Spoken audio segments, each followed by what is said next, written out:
मीराबाई कहती हैं जिनके भी घर पे ठाकुर जी की मधुर सेवा विराज रही है। एक तो है कि घर पे केवल पूजा के लिए ठाकुर जी रखे हुए हैं एक कोने में, लेकिन एक है कि घर वाले बैठे हैं कोने में, पूरे घर में राज है ठाकुर जी का। ऐसे घर देखे आपने? हमने अधिकतर घर कैसे देखे हैं? पूरे घर में घर वाले, ठाकुर जी बैठे कोने में, छोटी सी जगह अलमारी में बैठे हैं। पर कई घर कैसे हैं? घर वाले हैं कोने में, पूरे घर में राज है ठाकुर जी का। और हम और किसी की नहीं कह रहे, हमारे घर ही आके देखना आप, ठाकुर जी कैसे ठाट में विराजते हैं। और भी जहां रुके हुए वहां देखो कैसे ठाट में, पूरे घर पूरा वो फ्लोर ही ठाकुर जी ने अपना ही बना रखो है। ऐसे ही होना चाहिए। लेकिन याद रखना, जिनके घर पे ठाकुर जी कोने में बैठे हैं, इसका मतलब है वो केवल पुण्य के लिए ठाकुर जी को, अपनी कामनाओं के लिए ठाकुर जी की सेवा कर रहे हैं।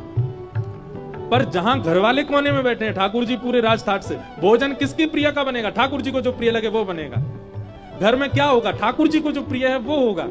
ऐसी भावनाएं जिनकी हैं, ऐसी प्रेम लक्षणा भक्ति जिनके घर पर हो रही है, वो निश्चित हमारी बात को भले ही मत मानना, मीराबाई की बात को प्रमाणित मान लेना, वो पूर्व जन्म के कोई ठाकुर जी की कोई सखा या कोई गोपी ही है। कोई किंचित अपराध बन गया जिसके कारण मानव बन के उनको आना पड़ा, नहीं तो वो पूर्व जन्म से संबंधी है ठाकुर जी के।